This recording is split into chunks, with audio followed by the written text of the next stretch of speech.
Mr. Chair. The gentlelady from New Mexico is recognized. Mr. Chair, I have an amendment at the desk. Clerk will report the amendment. Amendment number 5 to House Resolution 918, offered by Ms. Leger Fernandez. Page 2, line 14, strike may and insert the following: shall. Page 6, line 8, strike may and insert the following: shall. Page 10, line 2, strike may and insert the following: shall. Gentlelady is recognized on her amendment.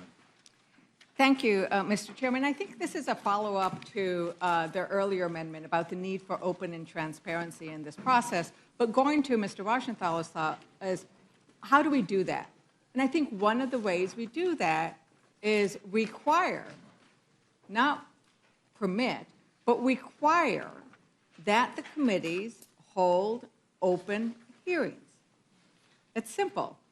We always hold open hearings. This hearing that we are engaged in right now is open, and the American public is able to see what our arguments are, is able to determine, well, does this make sense? What should we be doing? What is the evidence?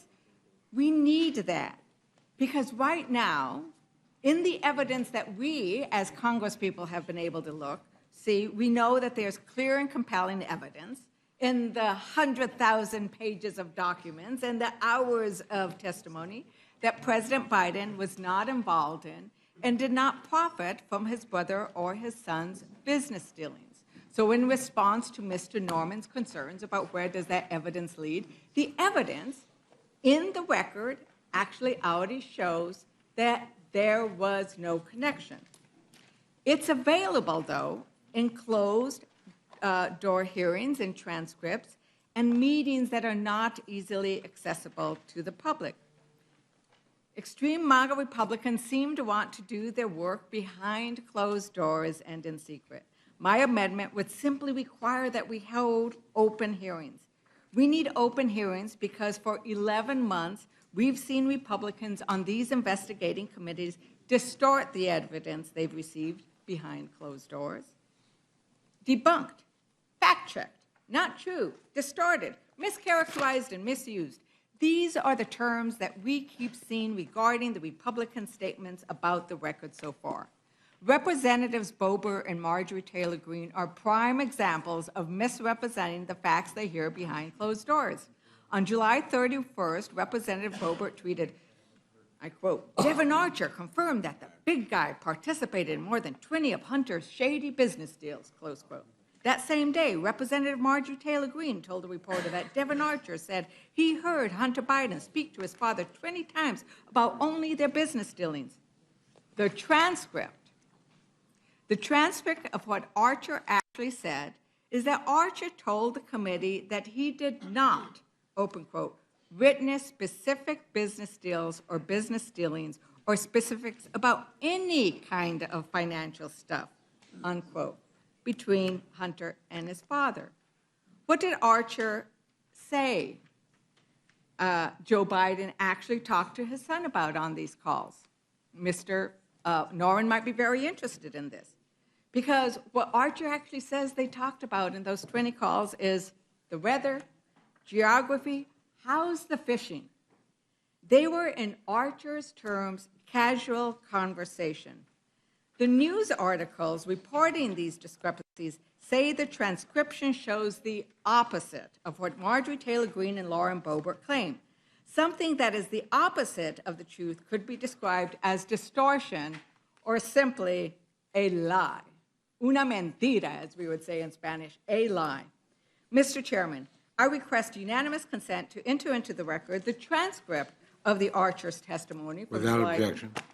And because it is a big document, the article titled Transcript of Devin Archer Testimony doesn't back key claims about Joe and Hunter Biden. Without objection. Chairman Comer, who has appeared before us and who I respect, has been leading the investigations into President Biden. Unfortunately, Chairman Comer has also misrepresented facts. Indeed, the Washington Post reported that Republican leaders exaggerate their partisan reports in the media to claim wrongdoing by President Biden. The Washington Post noted that Comer and other GOP lawmaker claims eventual lead to reporting that is, quote, untethered from the documentation in the reports, unquote. Untethered. That means it's untethered from truth. It's untethered from what's actually in the reports. The Washington Post further noted that, open quote, Comer would have more credibility if he stuck to documented facts, close quote. Mr. Chairman, I request unanimous consent to enter into the record the article titled, How Republicans Overhype the Findings of Their Hunter Biden Probe. Without objection. Republicans are hiding the facts and then lying to the public about them. There have been 11 months of investigation, almost all of which has happened behind closed doors. And now they want to continue that investigation, continue those committee hearings in secret. What are they afraid of what the public's going to see? Maybe that there's no evidence of wrongdoing by President Biden and that this inquiry distracts from the important work Congress should be doing because Republicans continuously distort the facts to fit their preferred narrative. They've lost all credibility, as this newspaper article notes. Just a couple of weeks ago, Oversight Committee Republicans claimed that Hunter Biden received payments from Chinese companies and nefariously gave some to President Biden. But then we found out that hadn't happened at all. We found out that Joe Biden had helped his son make his truck payments while Hunter was struggling with addiction and in and out of rehabilitation. In 2018, before Joe Biden even ran for president, Hunter repaid his father the sum of $4,140 for a truck payment. Now, Republicans are trying to turn this $4,140 worth of help during Hunter's time of struggling with addiction into an impeachable offense. A parent's love is never without pain. The pain of watching your child struggle with addiction is something that too many Americans know intimately, something my own mother knew as she lost 2 sons to this accursed affliction, but not before she tried to help them. What parent in America would stop loving their child because that child spiraled into addiction and needed help? Americans will see in Joe Biden's truck payments some of their own actions to help their struggling children. Shame on my Republican colleagues for trying to turn this fatherly love into an impeachable offense. Shame on their attempt to politicize a parent's pain and goodness. I urge my colleagues to adopt this amendment to require public hearings, and I yield back. Is there further discussion on the amendment? The gentleman from Pennsylvania is recognized. Okay, once again, just a level set, here's some facts on transparency. So the Oversight Committee has already had 4 memos detailing the bank records. Of course, those have been open to the public. They've had 2 public hearings. They've also released full transcripts of those hearings to the public. They've continued to update, not just Chairman Comer, but Chairman Jordan, Chairman Smith have been on TV, they've been on print. You can't turn on a news program without seeing one of those 3 update the American people on this. So to say that we somehow lack transparency is laughable, especially when you compare it to the 116th, when even after the committee went forward with the impeachment inquiry vote, the Intel Committee continued to hold hearings in a skiff.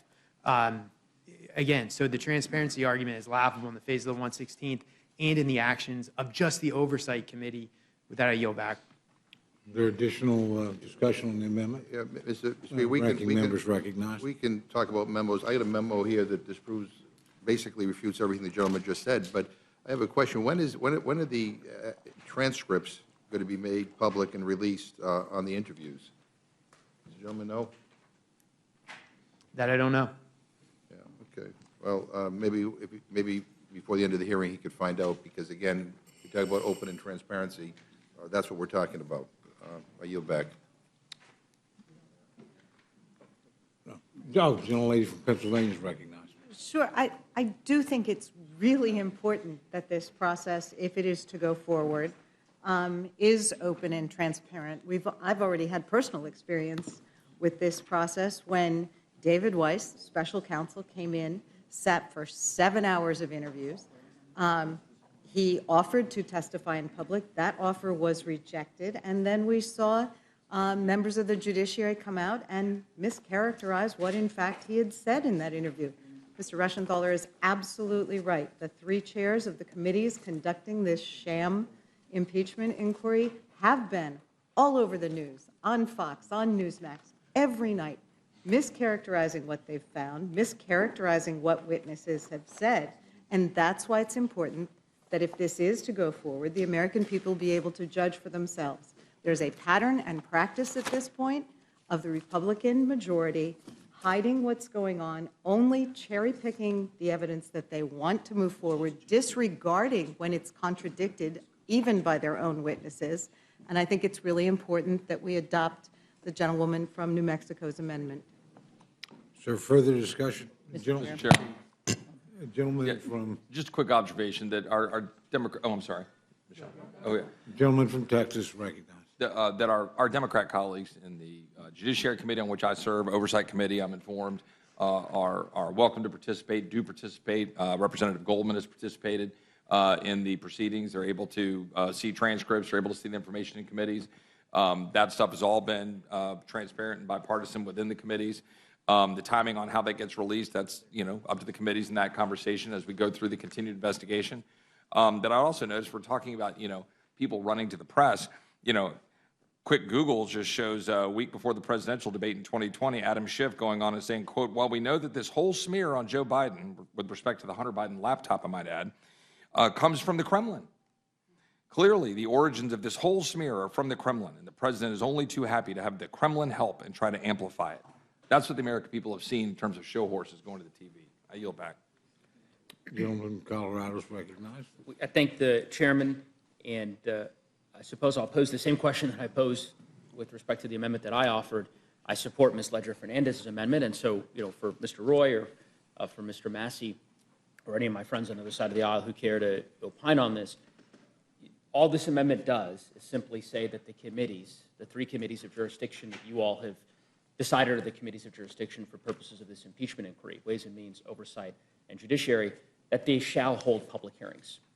In prior impeachment inquiry resolutions that have been approved by this Congress on a bipartisan basis, the language has always been shall. The Congress has always decided that when you conduct an impeachment inquiry, that the committees be compelled to hold public hearings, that it's not permissive.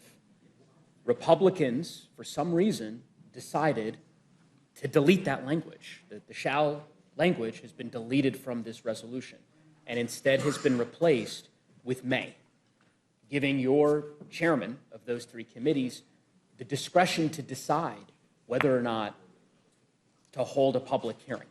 And so I just don't, and Mr. Norman, if you care to, many of you have spoken in the past about transparency and the need for public disclosure in hearings. And I'm trying to understand why this amendment is objectionable to my colleagues on their side of the aisle, and I've yet to hear a cogent answer as to why that is. And I'm not asking, and Mr. Reschenthaler, if you care to, we can go back in time and you can, go give the litany of examples from 2019. It's a simple question.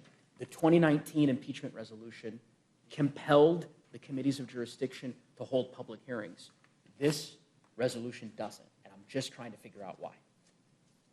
And anybody, Well, I think one thing when you look at the shall and the may language, you got to remember that we're not dictating what the committees are going to do. We're giving them the option to follow the evidence, have the investigation, and then determine whether or not they're going to publish a report at all. We don't think that we should micromanage these committees.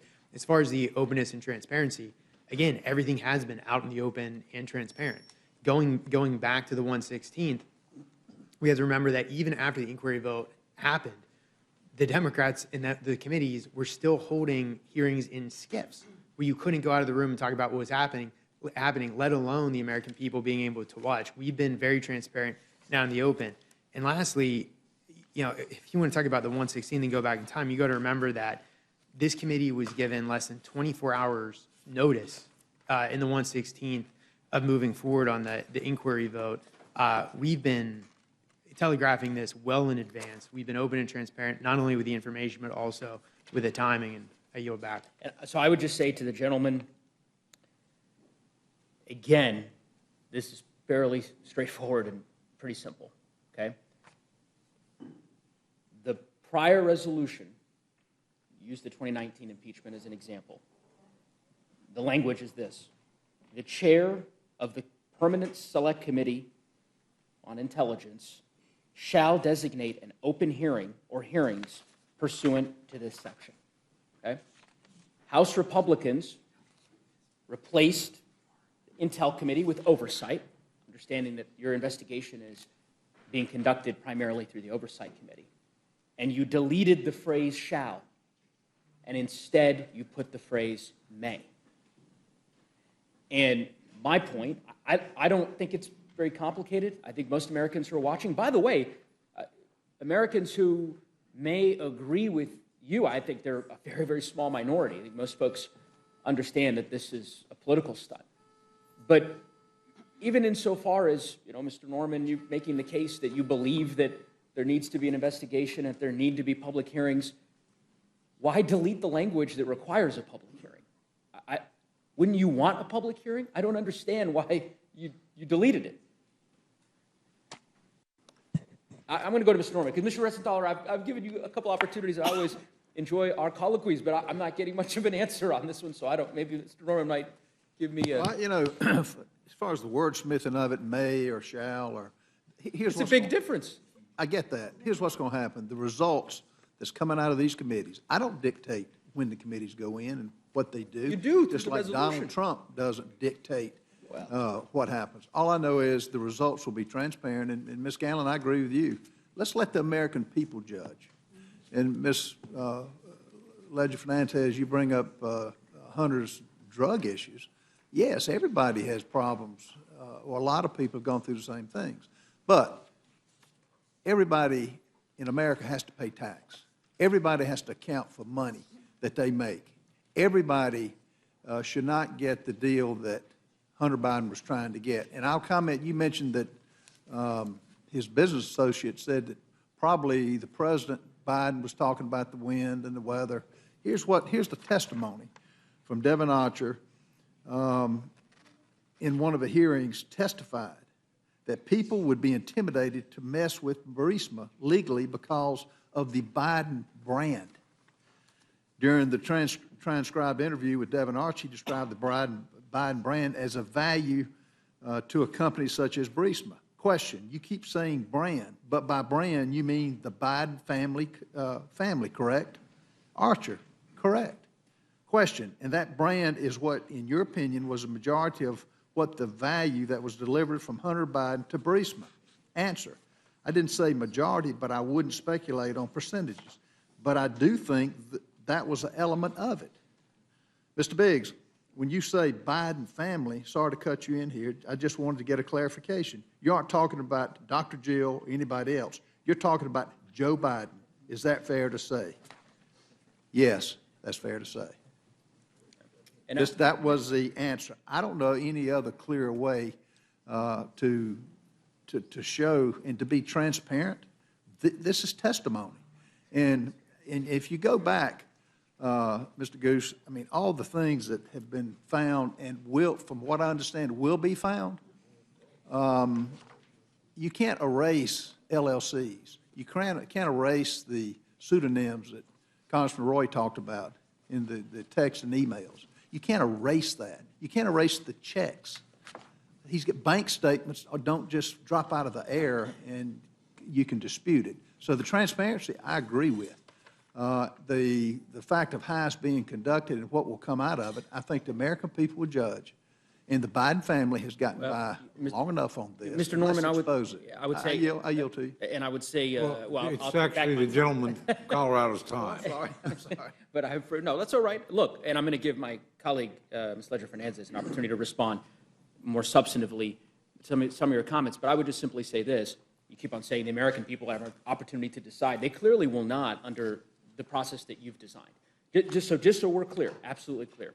Any Republican that votes for this resolution is voting for a process that would allow the Oversight Committee, the Judiciary Committee, and the Ways and Means Committee to conduct an impeachment inquiry entirely in secret. Entirely in secret. This resolution gives the chairs of those three committees the power to conduct every hearing in private. Every hearing. That's never been done before. The impeachment inquiry resolutions that we've approved, Republicans, have, obviously the vast majority of Republicans opposed them, but nonetheless, the impeachment inquiries that have been adopted have said that those committees shall conduct an open hearing. Doesn't mean every hearing that they conduct has to be in public. That's not what that language requires. It simply requires that they at least conduct a public hearing. And I've yet to hear a cogent answer as to why Republicans want to give that power to their three chairmen to basically say, listen, you know what, conduct this witch hunt behind closed doors, do whatever you need to do. You don't need to conduct a single hearing in public for the American people to make up their own judgments. I think that's dangerous, and I don't really understand why. If you disagree with that, you could support this amendment that Ms. Leger Fernandez that is offered that literally is 3 words that just strikes the word may and puts shall in place of it, the same way that this has been done since time immemorial on impeachment inquiries. Will you yield for a that's all I'm question? saying. I'll yield for a question. As one of my colleagues mentioned, I was at the SCIF one time when Adam Schiff was conducting it. We had to basically break in. He had the doors shut. Was that open process in the SCIF? Yeah. And with Adam Schiff making all these accusations? A couple things. Unfounded?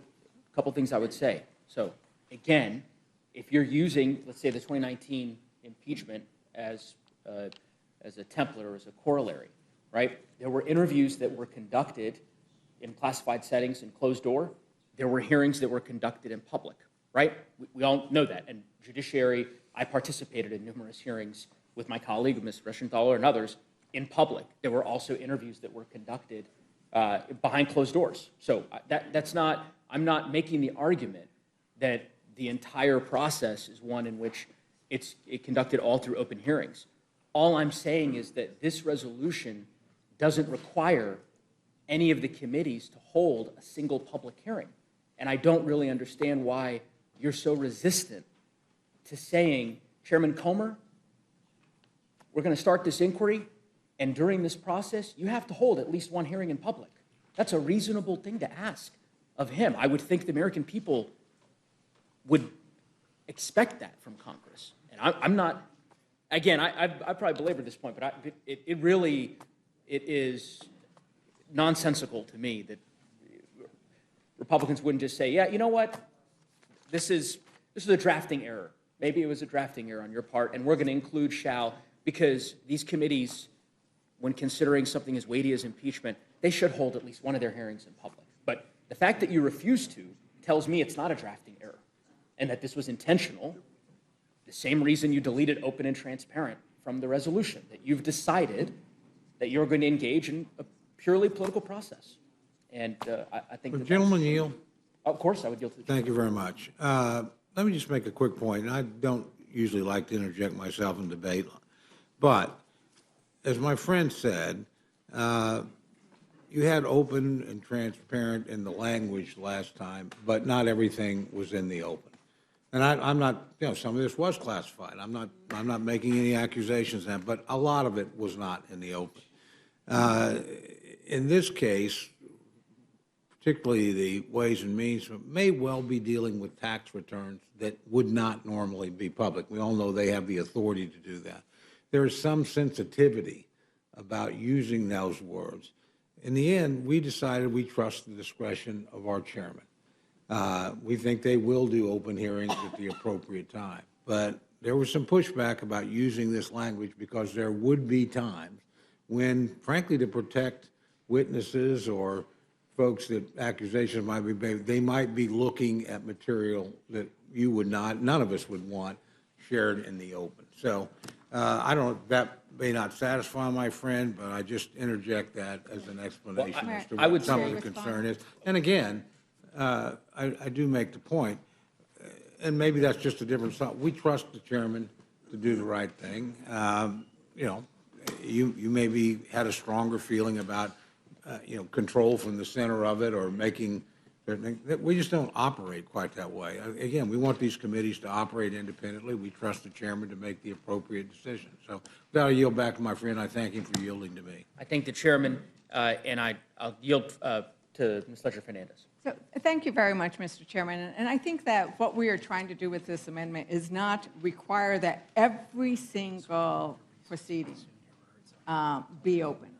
And I think that's key, so that when there are requirements for privacy, as you've just described, or when there are requirements to protect national security, that can happen. But the idea that there shall be at least some public hearing, because precisely to the point that Mr. Norman is pointing out, that when you are sort of limited to reading through a transcript, you don't get what is very important, which is what about the credibility of the witness? We are going to be asked, and the American people is going to be asked to judge these witnesses on their credibility. And we could not see them testify before Congress. We could not see them testify before the committee. We don't know about their credibility. We all know that we get so much of our information as we see each other, as we read each other. That is who we are as human beings, which is why when you are in a courtroom, the credibility of the witness is key, and that cannot be a judge's decision about the credibility of a witness or a jury's decision about the credibility of the witness cannot be appealed, because it is the person who watches that witness testify that makes that decision. And so this amendment that I've proposed allows what you're describing, Mr. Chair, which we recognize is important. It allows it. That's why we didn't say every single thing that these committees do shall be. It says they shall hold public hearings. So it is permissive to allow for the circumstances. And because we think it is so important, we do think it is not something that you leave to the discretion of the chairman, that we say as the Rules Committee, as the United States House of Representatives undergoing this most solemn, as you described at the beginning, this most solemn of obligation, that we uphold our commitment to the American public, that there shall be public hearings. And that was the intent of the resolution as it was written, precisely to accommodate your concerns. I yield back to my... Sir, further discussion or debate on the amendment? Gentleman from Colorado is recognized. I think the chairman, I would just echo the comments made by Ms. Leger Fernandez. I also want to say thank you to the chairman for providing clarity, at least for me, in terms of some of the rationale behind the selection of the language, because that's really what I was trying to get at and was unable to discern why that decision was made. And what I would simply say is, I think Ms. Leger Fernandez captured this right, that the shall language is actually permissive. I think it accomplishes what, Mr. Chairman, you and the relevant committee chairs were seeking to accomplish in terms of requiring a public hearing, but also providing the committees with the ability to conduct the necessary hearings that they believe are necessary in a closed setting. And I would just caution and perhaps beg your indulgence, Mr. Chairman, as you know, and as Mr. Reschenthaler has made the case before, that every action we take sets a precedent that then becomes a precedent for future Congresses. And walking away from this shall language, walking away from the open and transparent language, by the way, we didn't do an amendment, but the shall language was removed from the reporting as well. So, I mean, that's an important point for Mr. Norman, Mr. Roy, others, for you all to, I'm sure you gleaned this from your review of the resolution, but it's the resolution that, the last impeachment inquiry resolution that was adopted by the Congress had language that requires each of these committees, after they conduct a public hearing, which is required under the prior resolutions, to issue a report, that they shall issue a report. Not the case in your resolution. It's may issue a report. So there's no requirement that any of these committees, after they conduct this impeachment inquiry that you all are very fixated on pursuing, that they issue any report. Not a requirement under the Republican resolution. I'm not sure why. I don't know if that's because you believe if the committees don't find impeachable conduct that you don't want the committees to issue a report that the American people can review for themselves and decide. I can tell you that in prior impeachments, that's been a requirement, so that at the end of the day, the committees can follow the facts, and whether they conclude that there is in fact an impeachable offense or they conclude that there's not, they're required to issue a report by the Congress that they share with the American people. You all have chosen to make that permissive.